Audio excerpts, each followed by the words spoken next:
¿Cómo están? Este es el primer video del canal de YouTube de la Academia de Altas Capacidades y vamos a comenzar una serie de recursos orientados a los docentes con el lema Docentes que Transforman. Y el primer tema que vamos a abordar el día de hoy es los tipos de alta capacidad. Este tema es particularmente interesante por cuanto viene a romper la creencia de que la alta capacidad es un rasgo, una característica, una condición que es exclusivamente intelectual.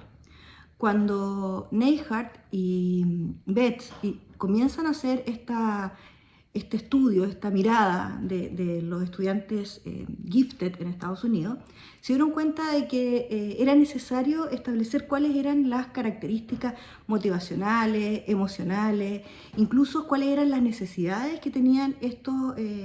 niños, niñas y adolescentes en la sala de clase.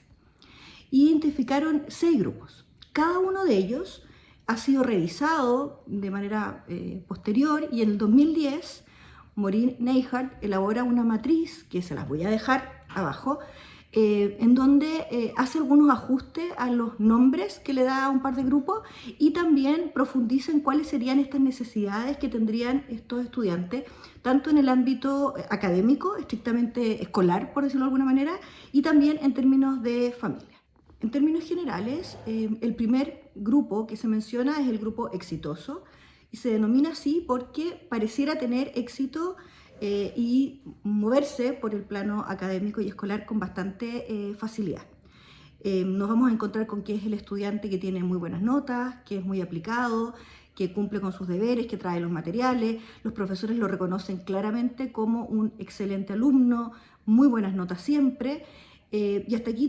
podría parecer algo fabuloso, ¿no es cierto?, que es extraordinario. El problema está en que este estudiante, este niño, niña, adolescente, ha anclado toda su autoestima, toda su valía en el rendimiento que tiene en el colegio. Por lo tanto, en primer lugar, lo que vamos a ver, lo que nos va a llamar la atención, es que es un estudiante que a lo mejor se saca un 6.5 o incluso un 6.8 y puede realmente entrar en un loop de frustración muy grande y enojarse mucho con él, enojarse con el profesor o la profesora y eso de alguna manera desequilibra toda su autoestima. Este estudiante entonces lo que necesita es un acompañamiento en términos de ir anclando su imagen, su autoimagen y su valía personal en sus rasgos personales y no solamente en su desempeño, por un lado, y por otro, ir animándolo a tomar riesgo. Porque por lo mismo, por este miedo al fracaso, es muy probable que no se anime a probar o a hacer cosas que pudieran parecerle difíciles o en las que pudiera parecer que no va a ser el mejor o la mejor. Entonces necesita un acompañamiento un poco para ir derribando esta mirada y construyendo una autoestima más positiva y por supuesto una mentalidad de crecimiento que es transversal en realidad a todos los estudiantes que tengamos en la sala de clase, independiente de si tienen o no alta capacidad. El segundo grupo es el grupo creativo, que recibe su nombre en esta segunda mirada, reemplazándola por el confrontacional. Porque en realidad es un estudiante que podríamos decir que su mayor característica es la creatividad en cualquiera de los lenguajes y va a ser un estudiante que por su mirada crítica, por su capacidad de análisis, de abstracción, muy pronto se va a dar cuenta de cualquier error, cualquier grieta en la consistencia de nuestras reglas, en las instrucciones que demos. Entonces va a confrontar con la autoridad con mucha frecuencia. Va a ser un estudiante que las reglas que no sean consistentes, no sean coherentes, no sean razonables, le van a molestar mucho y lo va a hacer saber no siempre de la manera más diplomática posible. Entonces es un estudiante que a lo mejor va a causar risa o simpatía en sus compañeros, pero que a los profesores no nos va a caer tan bien, porque va a ser un estudiante que en el fondo se va a estar confrontando con nosotros en la sala de clase. Y es muy probable que por lo mismo este niño, esta niña, este adolescente no sea visto como un estudiante talentoso. Por lo tanto, ¿qué es lo que necesita? Bueno, en primer lugar, necesita un adulto que sea capaz de valorar estas ideas locas, estas ocurrencias que tenga y que pueda verlas no desde la oposición o de la crítica, sino que con una mirada de valor a la creatividad, al pensamiento inductivo, al pensamiento crítico y por supuesto también necesita acompañamiento para aprender a ajustar estos deseos de manifestar lo que piensa, lo que opina, a modelos que sean más adaptativos y más consistentes con el contexto. En tercer lugar, encontramos al estudiante que se llama oculto, que cuando lo conceptualizaron estos autores, pensaron principalmente en mujeres. Y claro, si pensamos y miramos para atrás y miramos nuestra sala de clase, nos vamos a encontrar sobre todo con esa niñita que a lo mejor en kinder, en prekinder, en primero o segundo era un balazo.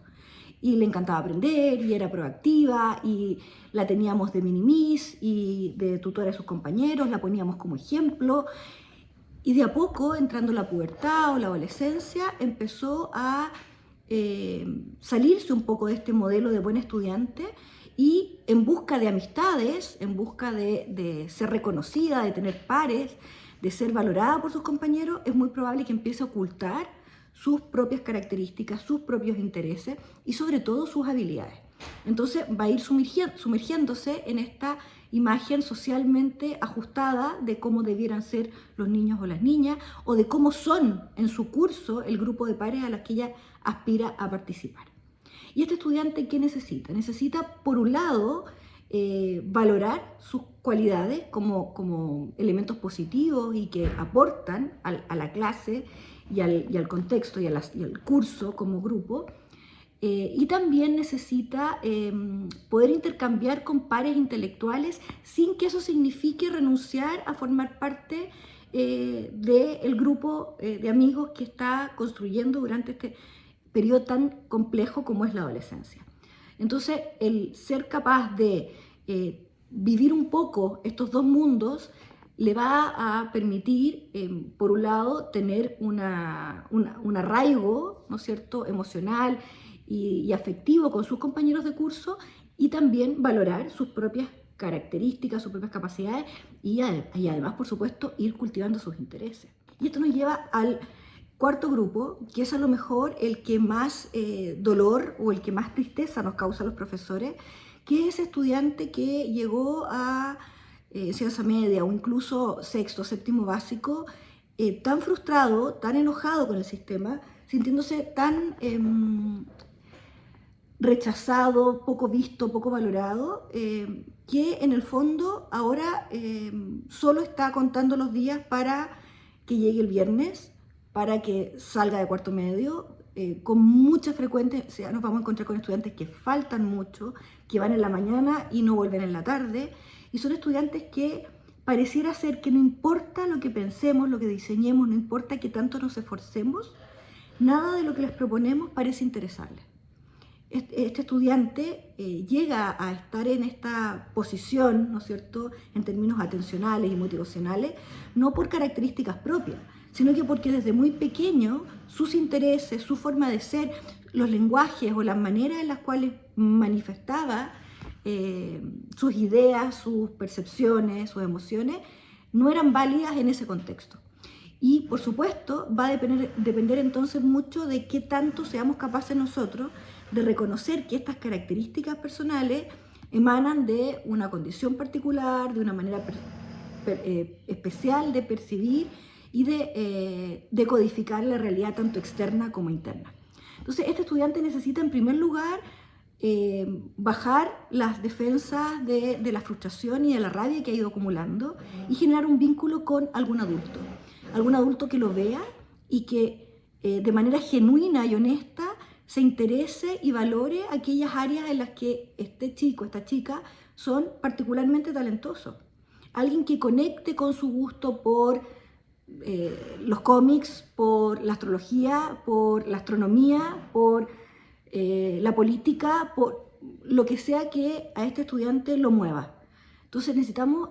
partir por generar un vínculo, generar una alianza y de esa manera irnos ganando también la confianza para poder ir avanzando en una reconstrucción de una autoestima que, por supuesto, está sumamente dañada. Esto nos lleva al quinto grupo, que es el grupo que se denomina doblemente excepcional, 2E, y sabemos que también puede ser triplemente excepcional o múltiple excepcionalidad,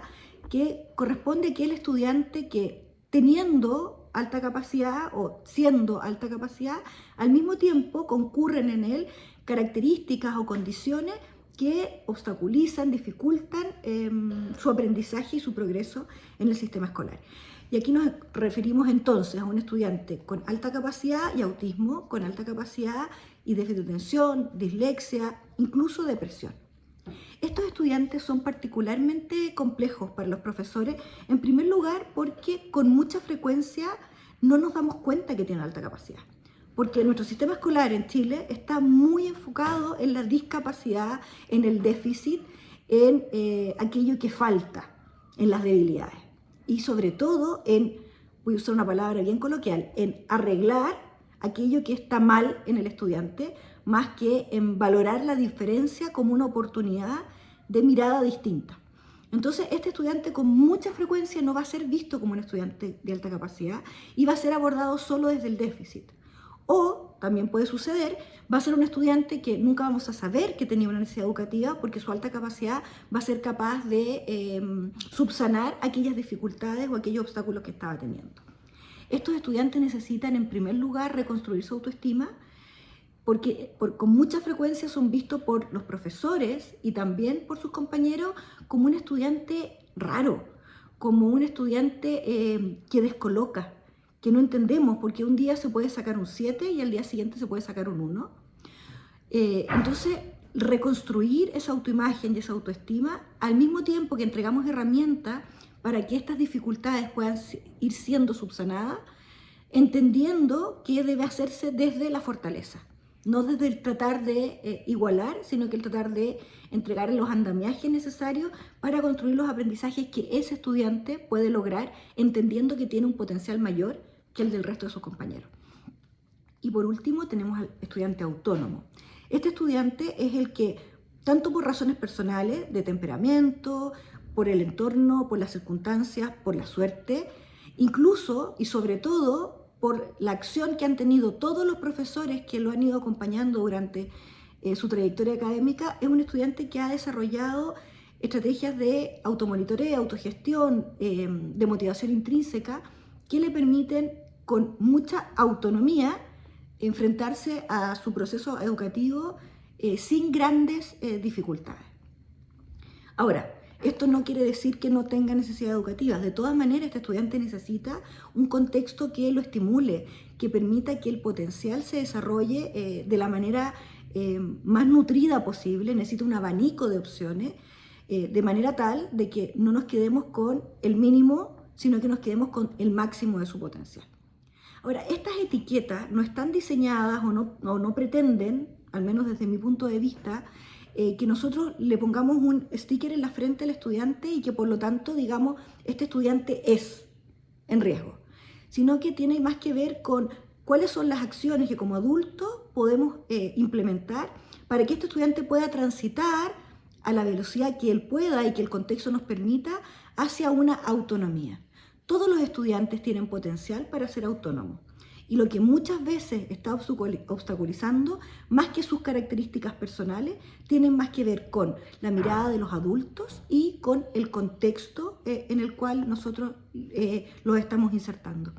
Entonces, recordar que esta etiqueta no es intrínseca, no es que ellos hayan nacido en esa categoría, sino que tiene más que ver con esta interacción entre el temperamento, las características de personalidad, el contexto, los estímulos, las oportunidades y lo que nosotros como adultos, los profesores, las personas que están en los establecimientos educacionales han ido permeando y han ido reflejando de esta conducta. Si llegaron hasta aquí, les quiero dar las gracias por interesarse por este tema y los quiero animar a que si se acordaron de algún estudiante, si inmediatamente le pusieron nombre, me cuenten cuál es el estudiante que más les llamó la atención, el tipo que más le generó ahí un campanazo. Pónganle like, síganos y nos vemos en un próximo video. ¡Chao!